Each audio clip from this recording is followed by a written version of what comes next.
Hello friend, welcome to our channel. दोस्तों, स्वागत है आपके अपने यूट्यूब चैनल में। दोस्तों, आज मैं आपके लिए 100 क्वेश्चन लाया हूं साइंस का। स्पेशल साइंस का क्वेश्चन है। यदि आप इसमें से 50 क्वेश्चन का भी सही आंसर दे देते हैं दोस्तों, तो आप समझिए कि आप 100% जो है यहाँ तैयारी कर रहे हैं, क्योंकि ये इतना डिफिकल्ट क्वेश्चन है। टेक्निकल लेवल का क्वेश्चन है। टेक्निकल लेवल का क्वेश्चन होता है जो आपके हर एग्जाम में जो है बार बार पूछा जाता है, और ये रिपीटेड क्वेश्चन है, यानी कि जो है किसी न किसी एग्जाम में बार बार पूछा गया है। वही क्वेश्चन मैं आपके लिए लाया हूँ 100 क्वेश्चन। 100 में से आप 50 का उत्तर दीजिए। आपका लाइव क्लास चल रहा है, लाइव में जो है आप लिखिए, कमेंट में किए ये हमारा आंसर सही हुआ, और जो नहीं आ रहा है वो भी आप नोट कर लीजिए इसको आराम से कॉपी पर कि इसका आंसर क्या होगा। ठीक है, तो चलिए शुरू करते हैं और आपको दिखाते हैं कि आपका क्वेश्चन कौन सा है 100 को।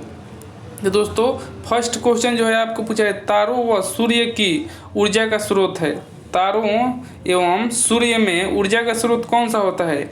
तो ऑप्शन ए रहा आपका नाभिकीय विखंडन, बी रहा चुंबकीय प्रेरण, विद्युत बल सी, और जो है डी जो है नाभिकीय संलयन। तो दोस्तों, तारों व सूर्य में कौन सी ऊर्जा का स्रोत होता है? तो आप जानते हैं कि इसमें जो है कभी भी ऊर्जा खत्म नहीं होती है, तो इसलिए जो है इसमें नाभिकीय संलयन अभिक्रिया होगी। इसीलिए जो है इसका ऊर्जा कभी खत्म नहीं होता है, यानी कि सूर्य की जो ऊर्जा है और तारों की, जो आसमान में तारे और सूर्य होते हैं, उसकी ऊर्जा कभी खत्म नहीं होती, जिसके कारण जो है नाभिकीय संलयन अभिक्रिया इसमें होती रहती है। ठीक है। दूसरा क्वेश्चन है, जब ध्वनि एक माध्यम से दूसरे माध्यम में प्रवेश करती है तो अपरिवर्तित रहता है। तो जब ध्वनि जो है एक माध्यम से दूसरे माध्यम में जाती है तो प्रवेश करती है तो अपरिवर्तित रहता है। इसमें कौन सा जो है अपरिवर्तित रहता है? चाल, आयाम, तीव्रता या आवृत्ति। तो दोस्तों, जब ध्वनि जो है एक माध्यम से दूसरे माध्यम में जाती है तो इसका जो है आवृत्ति जो है अपरिवर्तित रहता है। आवृत्ति जो है अपरिवर्तित रहता है, बाकी सब चाल, आयाम और तीव्रता जो है परिवर्तित होते रहता है। तो आवृत्ति इसमें जो है आपका करेक्ट आंसर होगा, जो कि अपरिवर्तित रहती है। 3 नंबर क्वेश्चन है, पिच ब्लेड अयस्क है। पिच ब्लेड दोस्तों किसका अयस्क है? तो आपका ऑप्शन दिया है एल्युमिनियम, कांच, रेडियम या चांदी। तो दोस्तों, पिच ब्लेड जो है आपका क्या चीज का अयस्क है?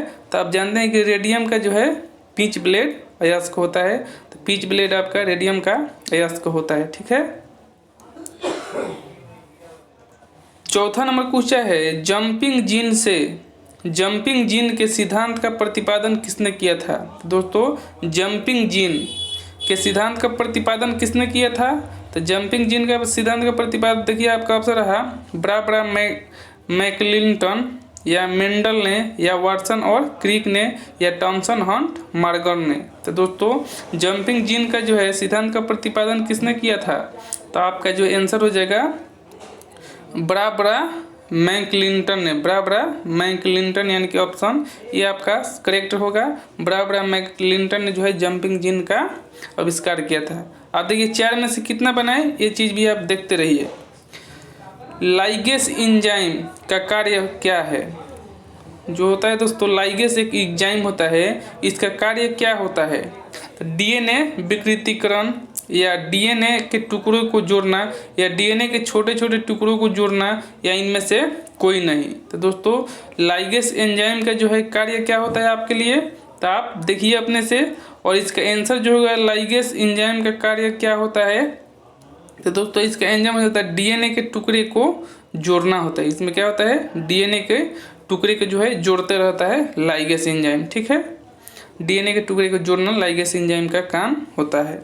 6ठा नंबर पूछा है, कोशिकाओं के घटकों को किस विधि से भौतिक रूप से अलग किया जा सकता है? तो कोशिकाओं के घटकों किस विधि से भौतिक रूप से अलग किया जा सकता है दोस्तों? तो आपका ऑप्शन रहा रेडियो एक्टिव टेस्टिंग द्वारा, सूक्ष्मदर्शी द्वारा, या क्रोमेटोग्राफी द्वारा, या सेंट्रीफ्यूगेशन द्वारा। दोस्तों, कोशिकाओं के घटकों को किस विधि द्वारा भौतिक रूप से अलग किया जाता है? तो आप पहले क्वेश्चन पढ़िए, उसके बाद जो है ऑप्शन पढ़िए, उसके बाद आप सही आंसर दीजिए, नहीं तो इसमें फंस सकते हैं। तो कोशिकाओं के घटकों को किस विधि से भौतिक रूप से अलग किया जा सकता है? तो आपका ऑप्शन जो हो जाएगा यहाँ सेंट्रीफ्यूगेशन द्वारा।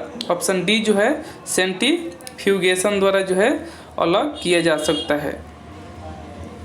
7वां नंबर क्वेश्चन पूछा है, डिजिटल प्रणाली निम्नलिखित में से किस पर आधारित है? तो दोस्तों डिजिटल प्रणाली जो अभी आई है ये निम्न में से किस पर आधारित है? तो आपका फर्स्ट रहा अंकों पर, कंप्यूटर पर, चित्रों पर या उंगलियों पर। तो दोस्तों डिजिटल प्रणाली जो है निम्न में से किस पे आधारित है? तो आपको बताना है। तो ये जो आप जानते हैं कि डिजिटल प्रणाली का मतलब ये है जो आज के डेट में आधारित है आपके कंप्यूटर पर ही आधारित है। ये कंप्यूटर साइंस का क्वेश्चन होगा। तो ये डिजिटल प्रणाली जो है आपका दोस्तों कंप्यूटर साइंस पे आधारित है, लिख लीजिए। एलिसा जांच, दोस्तों एलिसा जांच किस रोग से संबंधित है? तो एलिसा जांच कौन सी बीमारी में जांच कराया जाता है दोस्तों?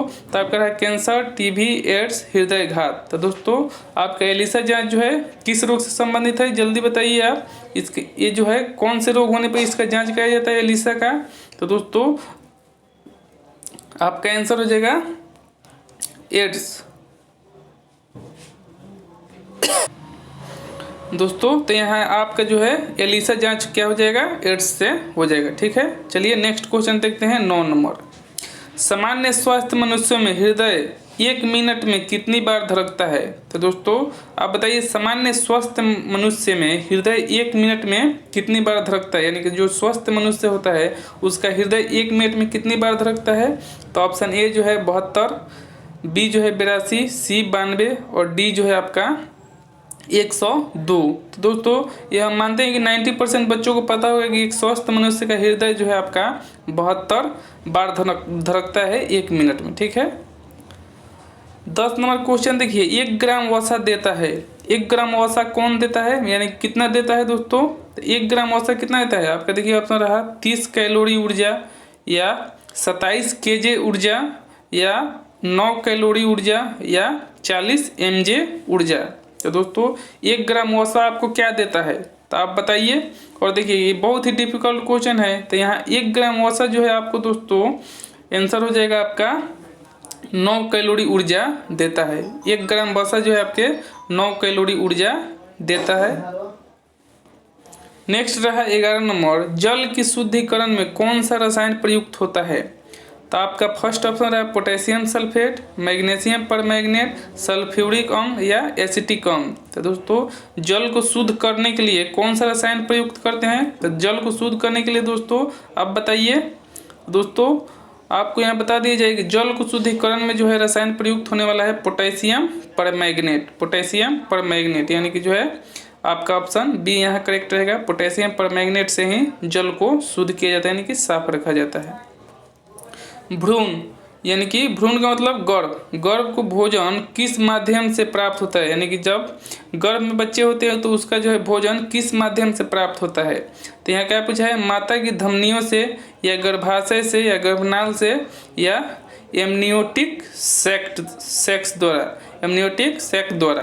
तो आप दोस्तों बताइए भ्रूण को भोजन के किस माध्यम से पहुँचता है? तो यानी कि छोटे बच्चे जो गर्भ में पल रहे हैं उसके भोजन जो है किस माध्यम से पहुंचता है? तो आपको ये जानना बहुत ही जरूरी है और आपके एग्जाम में पूछा गया क्वेश्चन है। तो आप बताइए। तो भ्रूण का भोजन हम बता दें यहाँ दोस्तों कि आपका भ्रूण का भोजन जो किस माध्यम से प्राप्त होता है, यहाँ गर्भाशय से प्राप्त होता है, यानी कि option B is the correct होगा, गर्भाशय से। ठीक है, 13 नंबर क्वेश्चन पूछा है निम्नलिखित में से किस देश की अपनी सभी नाभिकीय ऊर्जा संयंत्रों को बंद करने की योजना है? तो निम्नलिखित में से किस देश की अपनी सभी नाभिकीय ऊर्जा संयंत्रों को बंद करने की योजना है दोस्तों? तो आपका ऑप्शन जर्मनी, जापान, फ्रांस और ब्रिटेन। तो आप बताइए कि वह कौन सा देश है जो नाभिकीय ऊर्जा संयंत्रों को बंद करने की योजना बना रही है? तो यहाँ आपका आंसर हो जाएगा जर्मनी। दोस्तों जर्मनी एक ऐसा देश है जो नाभिकीय ऊर्जा संयंत्रों को बंद करने जा रही है। ठीक है, 14 नंबर क्वेश्चन पूछ रहा है मरासमस किसकी कमी से होता है? तो दोस्तों मरासमस जो है किसकी कमी से होता है? तो कैलोरी, क्लोरीन, फास्फोरस या कैल्शियम। तो दोस्तों मरासमस जो है आपकी कैलोरी की कमी से होती है, कैलोरी की कमी से होती है मरासमस। तो मरासमस आपका जो है कैलोरी की कमी से होती है। 15 नंबर क्वेश्चन जो पूछा है, वातावरण में ओजोन परत की क्षीणता के लिए कौन सा रसायन प्रमुख रूप से उत्तरदायी है। तो वातावरण में ओजोन परत की क्षीणता के लिए कौन सा रसायन जो है मुख्य रूप से उत्तरदायी है। तो आपका फर्स्ट रहा सल्फर डाइऑक्साइड, सेकंड जो है आपका बी में क्लोरोफ्लोरोकार्बन, सी दिया है कार्बन डाइऑक्साइड और डी जो है नाइट्रस ऑक्साइड। तो दोस्तों वातावरण में जो है ओजोन परत की क्षीणता के लिए कौन सा रसायन जो है मुख्य रूप से उत्तरदायी है। तो मुख्य यानी कि सबसे अधिक मात्रा में जो है आपका CFC जो है, CFC यानी कि क्लोरोफ्लोरोकार्बन जो है यह उत्तरदायी है, क्लोरोफ्लोरोकार्बन। ठीक है, तो क्लोरोफ्लोरोकार्बन यहाँ आपका आंसर हो जाएगा CFC, जिसको संक्षेप में कहते हैं CFC। ठीक है, CFC क्लोरोफ्लोरोकार्बन। छठा जो है 16 नंबर, निम्न में से कौन सा रूपांतरण नहीं है। तो दोस्तों इसमें रूपांतरण कौन नहीं पूछा है, अरारोट या लहसुन, अदरक या चुकंदर। तो दोस्तों निम्न में से कौन सा रूपांतरण नहीं है, तो अरारोट या लहसुन या अदरक या चुकंदर। तो बताइए। तो 16 का आपका हो जाएगा चुकंदर जो है आपका रूपांतरण नहीं होता है, इसका रूपांतरण नहीं होता है। ठीक है, 17 नंबर क्वेश्चन देखिए, सामान्य रूप से मसालों के तौर पर काम में लाई जाने वाली लौंग जो है, लौंग इलायची आप जानते हैं, लौंग जो है निम्नलिखित में से किससे प्राप्त किया जाता है। तो सामान्य रूप से मसाले के तौर पर जो काम में लाई जाने वाली लौंग है, लौंग इलायची, इसको निम्न में से प्राप्त किया जाता है किससे, जड़ से या तना से या कली से या फल से। तो दोस्तों आप देखते होंगे अक्सर जो है यहाँ लौंग जो है क्या चीज़ से प्राप्त किया जाएगा आपका, तो हमेशा जो है ये फूल के ऊपर होता है। लौंग जो है यह ऐसा चीज़ है जो फूल के ऊपर पता होता है, यानी कि कली से इसको प्राप्त करते हैं, कली से। ठीक है, तो ये कली से हम लोग प्राप्त करते हैं लौंग को। ठीक है, वयस्क मानव में रक्त निम्नलिखित के द्वारा बनता है। तो वयस्क मानव जो है यानी कि एडल्ट मनुष्य, यानी कि जो है 18 साल से ऊपर के जो मनुष्य होते हैं उसमें रक्त जो है यानी ब्लड निम्नलिखित माध्यम से बनता है। किस माध्यम से बनता है, तो आपका दिया है हृदय, प्लीहा, लाल अस्थिमज्जा या पीली अस्थिमज्जा। दोस्तों 18 वर्ष से जो अधिक उम्र के लोग जो होते हैं वयस्क, उनका जो है रक्त यानी कि खून बनता है कहाँ से, तो आपके लाल अस्थि मज्जा से, लाल अस्थि मज्जा। ठीक है, 19 नंबर पूछा है, जल, वसा और विभिन्न उपचयी अपशिष्टों को उत्सर्जन करने वाला अंग है। तो जल, वसा और विभिन्न अपचयी अपशिष्टों का उत्सर्जन करने वाला अंग है, यानी कि जो है अपचयी अपशिष्टों का उत्सर्जन करने वाला अंग कौन सा होता है। तो जल, वसा और विभिन्न अपचयी अपशिष्टों को उत्सर्जन करने वाला अंग कौन है। तो आपका ऑप्शन दिया है वृक्क, त्वचा, प्लीहा, लाल ग्रंथिया। तो आप देखिए कौन सा जो है आपके शरीर से जो है अपशिष्ट पदार्थों को जो पचता नहीं है उसको उत्सर्जित करता है। तो आपका ऑप्शन यहाँ हो जाएगा त्वचा। ठीक है, आपका ऑप्शन जो हो जाएगा यहाँ त्वचा हो जाएगा। त्वचा जो है जो आपको अपचयी अपशिष्टों का उत्सर्जन करने वाला अंग होता है, त्वचा। ठीक है, मलेरिया रोधी औषधि के रूप में काम आने वाला यौगिक है। मलेरिया रोधी औषधि के रूप में काम आने वाला यौगिक कौन सा है। दोस्तों आपका क्लोरोक्विन, नियोप्रिन या हाइड्रोक्विनोन या एस्प्रिन। तो दोस्तों मलेरिया रोधी औषधि के रूप में जो काम आने वाला यौगिक है आपका यहाँ हो जाएगा क्लोरोक्विन, आंसर हो जाएगा क्लोरोक्विन। जो है आपको मलेरिया रोधी में यानी कि मलेरिया की दवा बनाने में काम में लाया जाता है क्लोरोक्विन को। ठीक है, नेक्स्ट देखते हैं, प्रयोगशाला औषधि के रूप में काम आने वाला यौगिक है, यानी कि प्रयोगशाला में कौन से औषधि को काम में लाया जाता है।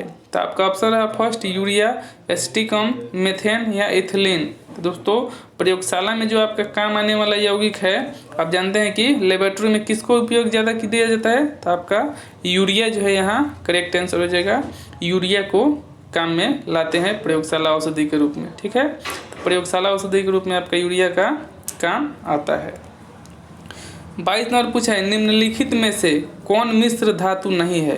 तो मिश्र धातु इसमें कौन नहीं है। तो आपका ऑप्शन है इस्पात, पीतल, कांस्य या तांबा। तो दोस्तों आप देखिए इसमें से मिश्र धातु कौन नहीं है। तो इसमें मिश्र धातु जो दोस्तों नहीं है आपका तांबा जो है, इसमें मिश्र धातु नहीं है, तांबा जो है मिश्र धातु नहीं है। ठीक है, नेक्स्ट पूछा है जीवित यंत्रों के अध्ययन यानी कि जीवित तंत्रों के अध्ययन से संबंधित रसायन की शाखा का नाम क्या है, यानी कि जिसमें जीवों का अध्ययन किया जाता है वैसे रसायन की शाखा को क्या कहते हैं। तो आपका ऑप्शन है कार्बनिक रसायन, भौतिक रसायन, जैविक रसायन या अकार्बनिक रसायन।